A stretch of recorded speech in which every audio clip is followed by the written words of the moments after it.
வணக்கம். நாம் தொடர்ந்து லூனாவும் எம்பரும் அந்த கதையை நம்ம தொடர்ந்து பார்த்துக்கிட்டே வரோம். அவங்க ரெண்டு பேரும் செஞ்ச சாகசங்களை நம்ம இது வரைக்கும் 5 சாகசங்கள் பார்த்துருக்குறோம். இப்போ 6வது சாகசம் அவங்க என்ன பண்ணாங்க அப்படிங்கிற கதையை உங்களுக்கு சொல்ல போகிறேன்.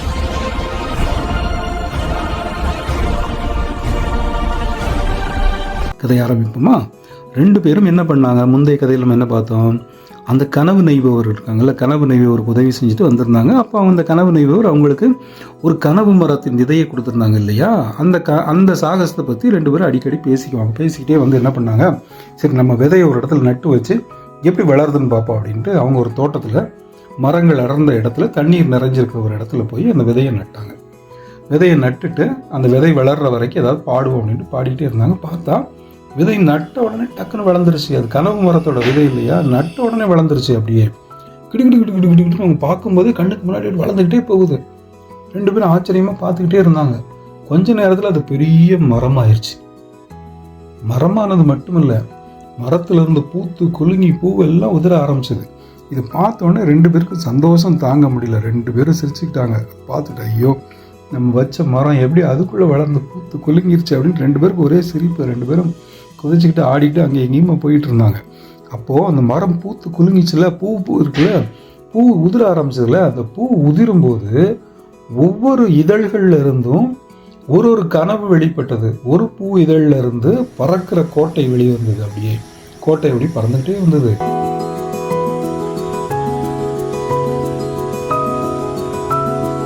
அதே மாதிரி இன்னொரு இதழ்ல இருந்து பார்த்தா ஒரு கடல் கன்னி வந்து உட்கார்ந்து பாடிக்கிட்டு இருக்கிறாங்க அந்த மரத்துக்கு பக்கத்துல இருந்து. அப்படி ஒரு இதழ்ல இருந்து அப்படி ஒரு காட்சி வருகிறது. கடல் கன்னினா உங்களுக்கு தெரியும் தானே?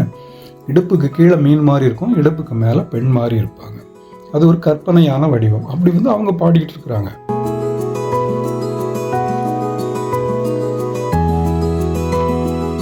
இன்னொரு இதழ் உதிரும் போது பார்த்தா வானத்துல இருந்து அப்படி எரி நட்சத்திரங்கள்ல இருந்து பூமியில விழுகிற மாதிரி இருக்கு. அப்படியே சரம் மாதிரி எதிர் நட்சத்திரம் விழுகிற மாதிரி இருக்குது. அப்படி ஒவ்வொரு காட்சியா வருது. அந்த இதழ்கள் விழும்போது வேற வேற காட்சிகளா வருது. இதை பார்த்தோன்னே லூனாவுக்கும் எம்பருக்கும் அப்படியே சந்தோஷம் தாங்க முடியல. அவங்க எல்லாம் குதிச்சுக்கிட்டு அந்த இதழ்கள் எல்லாம் பிடிச்சு விளையாடிக்கிட்டே இருந்தாங்க. அதுக்கு பின்னாடி நின்று விளையாடிக்கிட்டே இருந்தாங்க.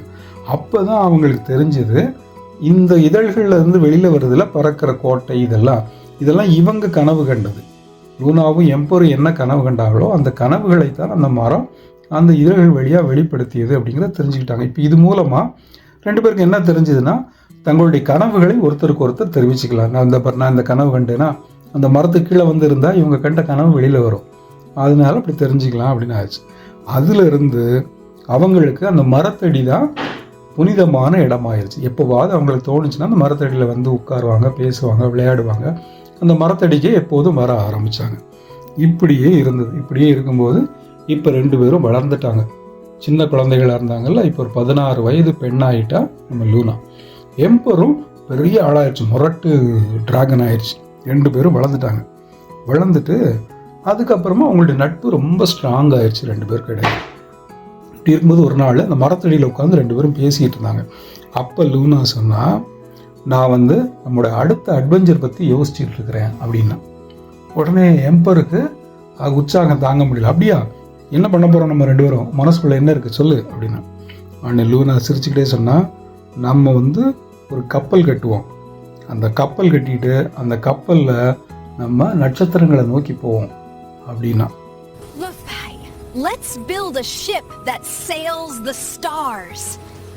எம்பரும் அப்படியே செய்வோம், வா நம்மள கப்பல் கட்டுவோம் அப்படின்னுச்சு. எல்லாரும் கப்பல் கட்டி கடலில் தானே போவாங்க. நம்ம ஆளுகள் 2 பேரும் கப்பல் கட்டி வானத்தில் போகக்கூடிய கப்பல், பறக்கிற கப்பல் கட்டி நட்சத்திரங்களை நோக்கி போவோம் அப்படின்னாங்க. இப்போ நட்சத்திரத்தை நோக்கி போகணும்னா விரிந்த பெரிய வானம் எவ்வளவு பெருசு. அந்த வானவெளியில் போகும்போது நிறைய சாகசங்கள் இருக்கும், சவால்கள் இருக்கும், அவங்களுக்கான உற்சாகமான நிறைய சம்பவங்கள் இந்த அடுத்தடுத்த சாகசங்களில் இருக்கக்கூடும். அதனால் அடுத்தடுத்த சாகசங்களை தொடர்ந்து படியுங்கள். அதில் இதை விட சுவாரஸ்யமான கதைகள் உங்களுக்காக காத்திருக்குது. இன்னொரு நல்ல கதையோடு அடுத்து சந்திக்கிறேன். நன்றி, வணக்கம்.